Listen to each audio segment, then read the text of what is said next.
नमस्कार दोस्तों, स्वागत है आपका मोहन इंग्लिश क्लासेस में। तो आज हम आपको बताएंगे इंग्लिश के टोटल रूल्स के बारे में, जो हर विद्यार्थी के लिए, अगर जो इंग्लिश से बिलोंग करता है उसके लिए बहुत ज़रूरी है। और मेरा मानना है इन रूलों के बिना वो कुछ भी नहीं कर सकता। सो इसलिए बिना टेंशन लिए ध्यान देना है। सबसे पहले your pathway to perfect English अगर सीखनी है तो सबसे पहले ज्वाइन करें, और आपको वो चैनल पसंद आए लाइक सब्सक्राइब शेयर करना ना भूलें। तो देखते हैं। सबसे पहले टेंस मास्टर चार्ट सिर्फ एक नज़र देखनी है, एक नज़र में आपको 100% याद हो जाएगा बाय मोहन सर के द्वारा। सबसे पहले बेसिक फार्मूलाज की बात करते हैं, जो मूल मंत्र हैं आपके। सबसे आप जानते हो, सबसे पहले किसी सेंटेंस को बनाएंगे तो शुरू में सब्जेक्ट होना चाहिए, और उसके बाद वर्ब होनी चाहिए, और लास्ट में ऑब्जेक्ट होना चाहिए। आप अच्छे तरीके से जानते हो इस बात को। तो आइए पार्ट 1 वर्ब की बात करते हैं। जिस विद्यार्थी को वर्ब की पूरी जानकारी है, मैं उम्मीद करूंगा उससे आगे चलकर कोई समस्या नहीं होगी। तो सबसे पहले प्रेजेंट फॉर्म में जाएंगे तो वर्ब की फर्स्ट फॉर्म का प्रयोग करते हैं केवल प्रेजेंट में। जैसे कि एग्जाम्पल ईट होगी, ईट मीन्स खाना होता है। राइट मीन्स लिखना होता है। आपका क्या होता है? राइट मीन्स लिखना होता है। इसको हम प्रेजेंट इंडेफिनिट में यूज़ करते हैं।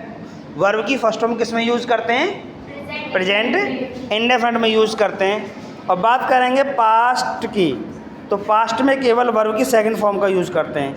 किसका यूज़ करते हैं बच्चों? वर्ब की सेकंड फॉर्म का। और जैसे कि ईट की सेकंड फॉर्म एट होगी और राइट की रोट हो जाती है। केवल पास्ट इंडेफिनिट में अफर्मेटिव में ही प्रयोग होती है सेकंड फॉर्म। अगर नेगेटिव में जाएंगे तो भी फर्स्ट फॉर्म का प्रयोग होगा। बात समझ में आ रही है?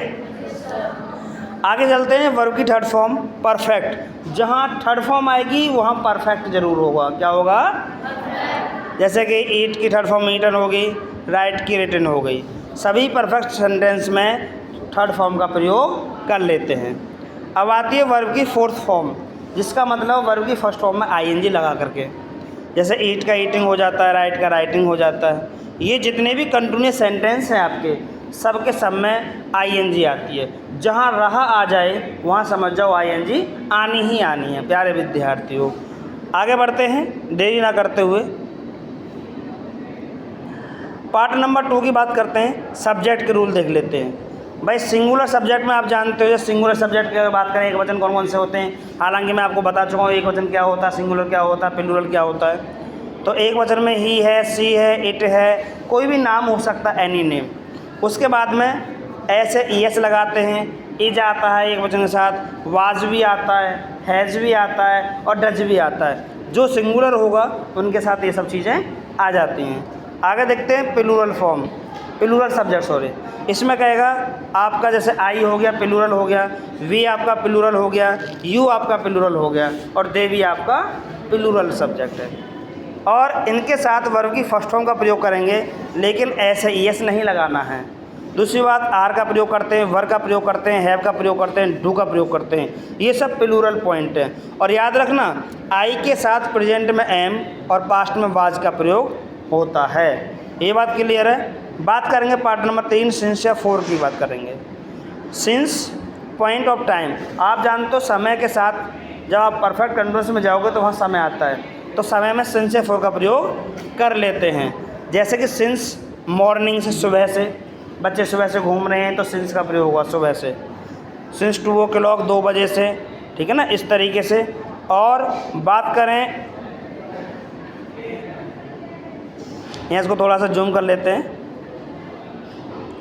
बात करें सिंस की, 2 o'clock, सिंस मंडे हो गया, सिंस से लेकर कोई भी डेट लगा सकते हैं। जो 2004 हो गया, जैसे कि 2004 हो गया, 2005 हो गया। इस तरीके से हम कोई भी डेट, कि मैं इस शहर में 1950 से रह रहा हूँ, 1950 से रह रहा हूँ। जहाँ से आप गिन सकते हो वो आपका सिंस होगा, मतलब निश्चित समय होगा। क्या होगा बच्चों?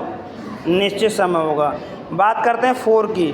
4 एक अनिश्चित समय है जिसको आप नहीं जानते हो, जिसको आप काउंट नहीं कर सकते हो, जिसके बारे में आप नहीं बता पाओगे, जिसको आप गिनकर नहीं बता पाओगे, उसे हम 4 कहते हैं। जैसे कि 2 घंटे से, अभी नहीं पता कौन से 2 घंटे से बात कर रहा है बच्चा, 5 दिनों से, 3 साल से, अभी नहीं पता कौन सी 3 साल है, पिछले जाओगे पता ना। अगर इसमें पिछला वर्ड बोल दे, मैं पिछले 3 साल से इस स्कूल में पढ़ा रहा हूँ, तो ये 4 हो जाएगा। क्या हो जाएगा? 4 हो जाएगा। आगे देखते हैं। अब इसके 12 रूल्स बताएंगे हम आपको, जो बहुत ही इम्पोर्टेंट हैं। रूल्स 12 के 12 टेंस होते हैं, उनके रूल बताएंगे एक एक करके। सबसे पहले प्रेजेंट इंडेफिनिट है आपका। क्या है बच्चों? Present indefinite. प्रेजेंट इंडेफिनिट में आप अच्छे तरीके जानते हो, इसकी पहचान है ता है, ती है, ते है। किसी भी सेंटेंस के अंत में ता है, ती है, ते है वर्ड आएगा। और इसके रूल की बात करें, सबसे पहले सब्जेक्ट, उसके बाद वर्ब की फर्स्ट फॉर्म में एस या ई एस, फिर क्या आएगा? ऑब्जेक्ट आता है। और उसके बाद बात करेंगे पास्ट इंडेफिनिट। किसकी बात करेंगे प्यारे विद्यार्थियों?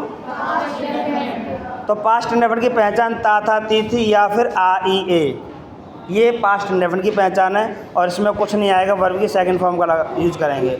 सबसे पहले सब्जेक्ट, फिर वर्ब की सेकंड फॉर्म, फिर ऑब्जेक्ट आएगा। तीसरा है जी फ्यूचर इंडेफिनिट। इसकी पहचान आपकी गागी ये है। क्या है बच्चों? गागी ये है। और इसमें सब्जेक्ट प्लस विल और सेल प्लस वर्ब की फर्स्ट फॉर्म का प्रयोग कर लेते हैं, देन आफ्टर ऑब्जेक्ट का प्रयोग कर लेते हैं। उसके बाद आएगी बात कंटिन्यूअस की। कंटिन्यूअस को अपूर्ण काल कहते हैं।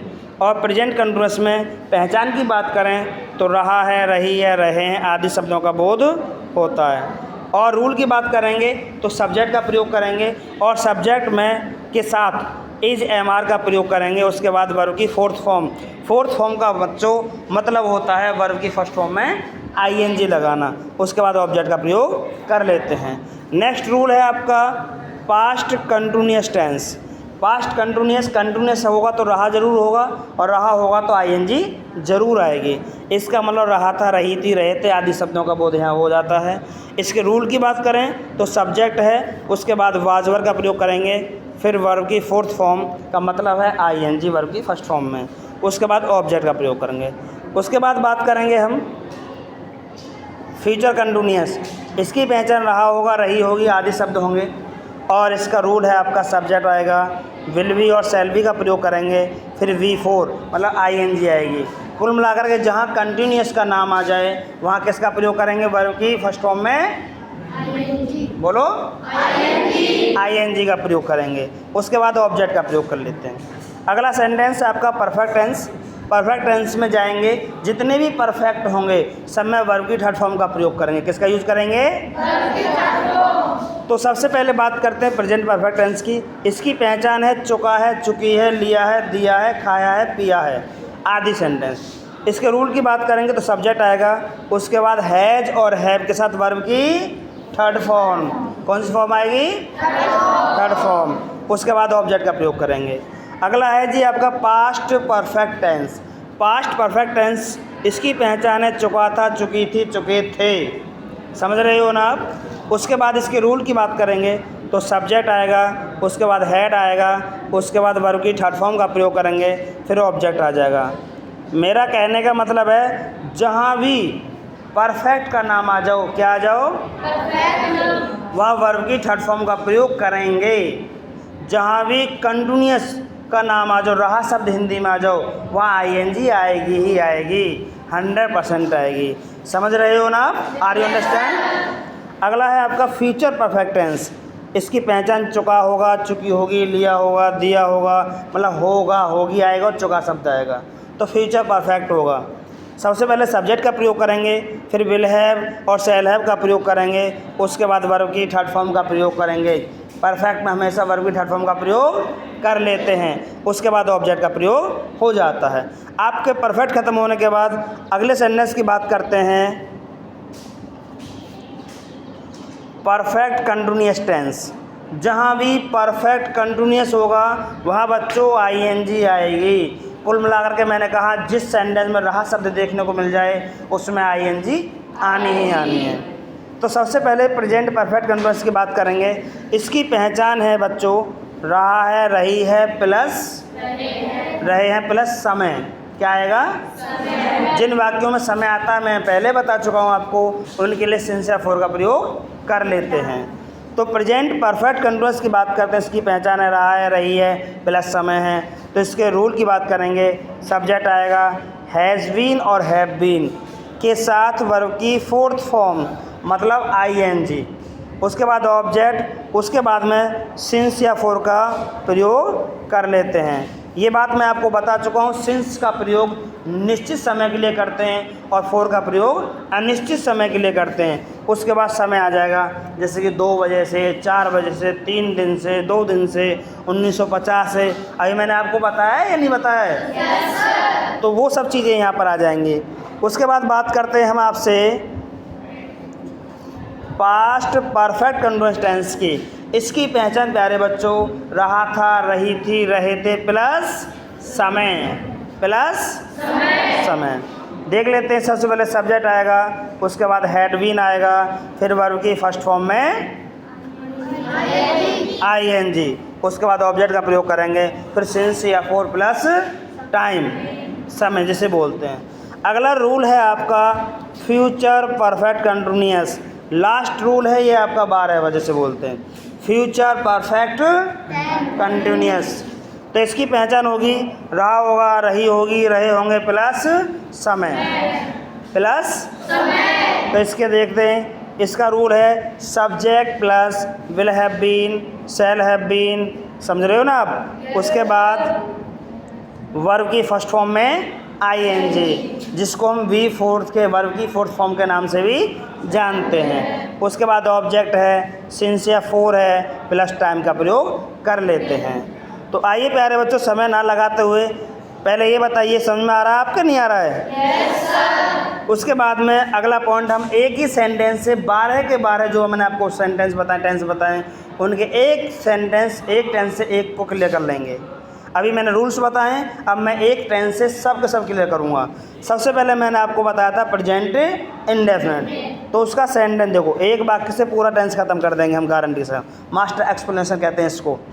सब्जेक्ट ही होगा, वर्ब ही राइट ए लेटर, देखो वर्ब इसमें राइट है। अब देख लेते हैं पहला सेंटेंस प्रेजेंट इंडेफिनिट का, वह पत्र लिखता है, वह पत्र लिखता है। अब ध्यान से देखेंगे ताहे आ रहा है, इसका मतलब ये प्रेजेंट इंडेफिनिट में काम कर रहा है, तो वर्ब की फर्स्ट फॉर्म में एस या ES, तो इसकी अंग्रेजी हो जाएगी he writes a letter, he writes a letter. अगला सेंटेंस है पास्ट इंडेफिनिट में, उसने पत्र लिखा। मैंने कहा था IE आएगा पास्ट इंडेफिनिट में, और वर्ब की सेकंड फॉर्म लगानी है। क्या लगानी है? Second form. तो इसकी अंग्रेजी हो जाएगी he wrote a letter, he wrote a letter. Very good. अगला है आपका फ्यूचर इंडेफिनिट, और फ्यूचर इंडेफिनिट की सेंटेंस बनेगा वह पत्र लिखेगा, वह पत्र लिखेगा। मैंने कहा था जिस सेंटेंस के अंत में आगे ये शब्द आएगा वो फ्यूचर इंडेफिनिट का होगा, और उसका रूल सब्जेक्ट प्लस विल और शैल प्लस वर्ब की फर्स्ट फॉर्म प्लस ऑब्जेक्ट होगा। तो सेंटेंस बनेगा he will write a letter. Next sentence अब कंटीन्यूअस की बात करेंगे तो ING आएगा। अगला है प्रेजेंट कंटीन्यूअस।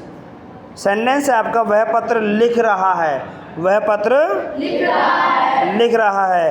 तो इसकी अंग्रेजी हो जाएगी he is writing a letter. Next sentence है आपका पास्ट कंटीन्यूअस, तो इसकी पहचान है रहा था, रही थी, रहे थे। तो सेंटेंस होगा आपका वह पत्र लिख रहा था। क्या कर रहा था?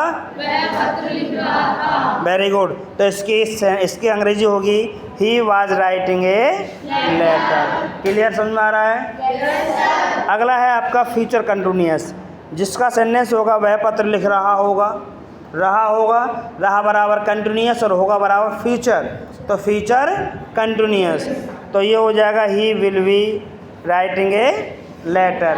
यहाँ तक समझ में आ रहा है? yes, नेक्स्ट सेंटेंस है प्रेजेंट परफेक्ट, और प्रेजेंट परफेक्ट को आप जानते हो वह पत्र लिख चुका है, वह पत्र लिख चुका है। तो इसकी अंग्रेजी हो जाएगी he has written a letter, he has written a letter. इसका मतलब है जहाँ पर प्रेजेंट परफेक्ट होगा वहाँ पर हैज़ और हैव के साथ वर्ब की थर्ड फॉर्म आती है। मैं पहले बता चुका हूँ सब कुछ। उसके बाद में अगला सेंटेंस है पास्ट परफेक्ट में, वह पत्र लिख चुका था। क्या कर चुका था? लिख चुका था। तो पास्ट परफेक्ट हो गया, तो हैड प्लस वर्ब की थर्ड फॉर्म आएगी। तो देख लेते हैं, तो he had written a letter, he had written a letter. अगला सेंटेंस है फ्यूचर परफेक्ट। यहाँ भी आपकी थर्ड फॉर्म ही आएगी क्योंकि परफेक्ट शब्द आ रहा है। तो देख लेते हैं, वह पत्र लिख चुका होगा। मैं एक ही सेंटेंस से बना रहा हूँ 12 के 12, थोड़ा थोड़ा अंतर है, इस अंतर से आप समझ जाओगे कि हम कौन से सेंटेंस की बात कर रहे हैं। तो वह पत्र लिख चुका होगा, तो he will have written a letter, he will have written a letter. Next sentence है आपका प्रेजेंट परफेक्ट कंटिन्यूअस टेंस। प्यारे विद्यार्थियों, जहाँ कंटिन्यूअस आ जाए वहाँ आईएनजी आएगी। क्या आएगी? आईएनजी। तो सेंटेंस बनेगा इसका, he has been writing a letter since morning. वह सुबह से पत्र लिख रहा है। यहाँ आप देख सकते हो, मैंने इसको बड़ा कर दिया है। वह सुबह से पत्र लिख रहा है, तो इसकी अंग्रेजी हो जाएगी, देखिए यहाँ साफ साफ लिख रहा है, he has been writing a letter since morning. क्या हो जाएगा? Since morning. अब बात करेंगे हम अगले सेंटेंस की। कौन सा सेंटेंस बचा? Past perfect continuous. इसमें सेंटेंस बनेगा, वह सोमवार से पत्र लिख रहा था। क्या कर रहा था? एक बात बताइए, रहा था तो पास्ट कंटिन्यूअस में भी आ रहा था और इसमें भी आ रहा है, तो कुछ तो अलग पहचान होनी चाहिए। इसमें समय आ रहा है और जहाँ समय आ जाए वो परफेक्ट कंटिन्यूअस हो जाता है। तो इसमें साफ साफ बता रखा है, वह पत्र लिख रहा था। तो देख लेते हैं, he had been writing a letter since morning. प्यारे विद्यार्थियों, लास्ट सेंटेंस है आपका फ्यूचर परफेक्ट कंटिन्यूअस का।